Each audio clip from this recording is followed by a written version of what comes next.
Welcome to Note Class. Hi friends, TNPSC எக்ஸாமில் clear பண்ணுறதுக்கு maths Tamil படித்தா மட்டும் போதும், கண்டிப்பாக கிளியர் பண்ணிடலாம் அப்படிங்கிற மாதிரி நிறைய பேர் சொல்லி கேள்விப்பட்டிருப்பீங்க.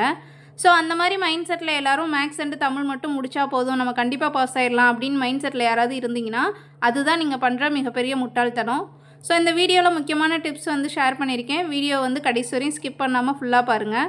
வீடியோ பார்க்குறதுக்கு முன்னாடி நம்ம சேனலை சப்ஸ்கிரைப் பண்ணாமல் வீடியோ பார்த்துட்ருக்கீங்க அப்படின்னா சப்ஸ்கிரைப் பண்ணிவிட்டு வீடியோ பாருங்கள். நம்ம டெலிகிராம் சேனல் அண்ட் இன்ஸ்டாகிராம் சேனலில் ஃபாலோ பண்ணாமல் இருக்கீங்க அப்படின்னா அதுலேயும் சேர்த்து ஃபாலோ பண்ணிக்கோங்க. நம்ம போடுற வீடியோட நோட்டிஃபிகேஷன் உடனே உங்களுக்கு அதுலேயும் ஷோ ஆகும். அண்டு நம்ம போடுற கிளாஸோட எல்லா பிடிஎஃப்பும் உங்களுக்கு வேணும்னா மெம்பர்ஷிப்பில் ஜாயின் ஆகிட்டீங்க அப்படின்னா நம்ம கிளாஸ்லேருந்து நடத்துகிற எல்லா பிடிஎஃப்பும் உங்களுக்கு மெம்பர்ஷிப் ஸ்டூடெண்ட்ஸ்க்கு ஃப்ரீயாக ப்ரொவைட் பண்ணுறோம். ஓகேவா? இப்போ நம்ம வீடியோக்குள்ளே போகலாம். இப்போ லாஸ்ட் இயர் எக்ஸாம் எழுதின எல்லாருமே எப்படி யோசிச்சிருப்பீங்கன்னு பார்த்தீங்கன்னா, நம்ம எக்ஸாமில் எழுதிட்டோம் ஆனால் பாஸ் ஆகலை, ஆனால் நம்ம நெக்ஸ்ட் எழுத போகிற எக்ஸாம் நம்மளோட கடைசி அட்டெம்ப்டாக இருக்கணும், அந்த எக்ஸாமில் கண்டிப்பாக கிளியர் பண்ணிடணும் அப்படிங்கிற மைண்ட் செட்டில் தான் அப்போ இருந்திருப்பீங்க.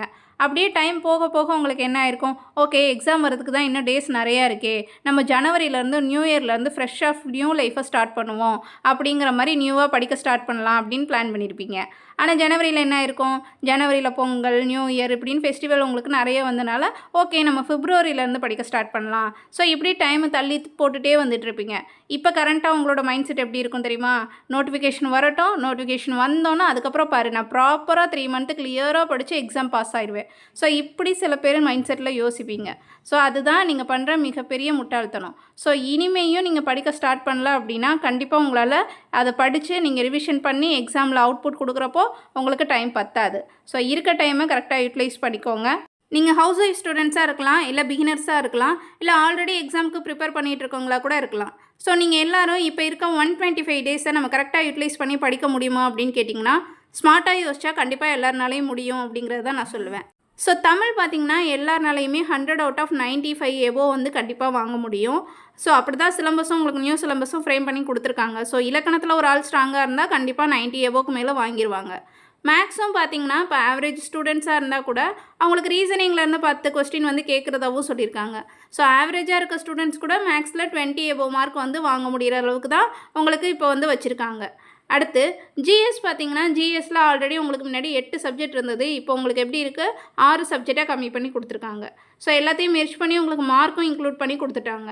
அப்போ நீங்கள் என்ன பண்ணணும், தமிழ் அண்டு மேக்ஸுக்கு எவ்வளோ வெயிட்டேஜ் கொடுத்து படிக்கிறீங்களோ அதே அளவு இம்பார்ட்டன்ஸ் ஜிஎஸ்க்கும் கொடுத்து படிக்கணும்.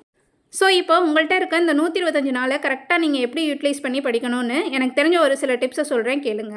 ஸோ ஃபஸ்ட்டு என்ன பண்ணுறீங்க, உங்கள் எல்லாருக்கும் ஒருத்தவங்களுக்கு தனித்தனி குவாலிஃபிகேஷன் இருக்கும், தனித்தனி இன்ட்ரெஸ்ட்டும் இருக்கும்.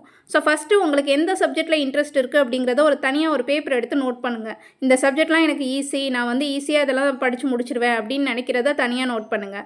இன்னொரு பக்கம் என்ன பண்ணுறீங்கன்னா, எனக்கு இதெல்லாம் படிக்க ரொம்ப கஷ்டம், எனக்கு ரொம்ப டைம் எடுக்கும், என்ன பண்ணாலும் இது எனக்கு யாராவது சொல்லி கொடுத்தா தான் என்னால் இதை படிக்க முடியும் அப்படிங்கிற சப்ஜெக்டை தனியாக நோட் பண்ணுங்கள். இப்போ இது ரெண்டில் நீங்கள் எதை படிக்கணும்னு கேட்டிங்கன்னா, கஷ்டமாக நீங்கள் நோட் பண்ணி வச்சுருக்கீங்க இல்லையா, அந்த சப்ஜெக்டை தான் ஃபஸ்ட்டு முடிக்கணும்னு நான் சொல்லுவேன். ஸோ ஸ்டார்டிங் எடுக்கும்போதே நீங்கள் கஷ்டமான சப்ஜெக்டை படித்து முடிச்சிட்டிங்க அப்படின்னா லாஸ்ட்டாக இருக்கிறப்ப உங்களுக்கு ஈஸியான சப்ஜெக்ட் படிக்கும்போது இன்ட்ரெஸ்ட்டும் இருக்கும். ஸோ இன்ட்ரெஸ்ட்டாக நீங்கள் படித்தும் முடிச்சிருவீங்க. ஸோ ஃபஸ்ட்டே நீங்கள் கஷ்டமான சப்ஜெக்டை சூஸ் பண்ணி படிக்கிறது தான் ப்ளஸ்ன்னு நான் சொல்லுவேன்.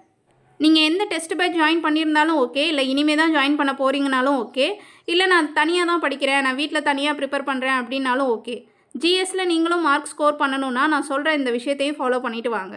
ஸோ ப்ரீவியஸ் இயர் கொஸ்டின் பார்க்குறது ரொம்ப ரொம்ப முக்கியம். நான் உங்களுக்கு டெய்லியும் ஜிஎஸ்சில் இருந்து ஆல்ரெடி ப்ரீவியஸ் இயர் கொஸ்டினில் என்னென்ன கேட்டிருந்தாங்க அப்படின்னு இப்போ லாஸ்ட்டாக 2025 கேட்குற கொஸ்டின் எல்லாத்தையுமே நான் உங்களுக்கு டெய்லி பேஸஸில் 25 கொஸ்டின் அண்ட் ஆன்சர் போடுறேன்.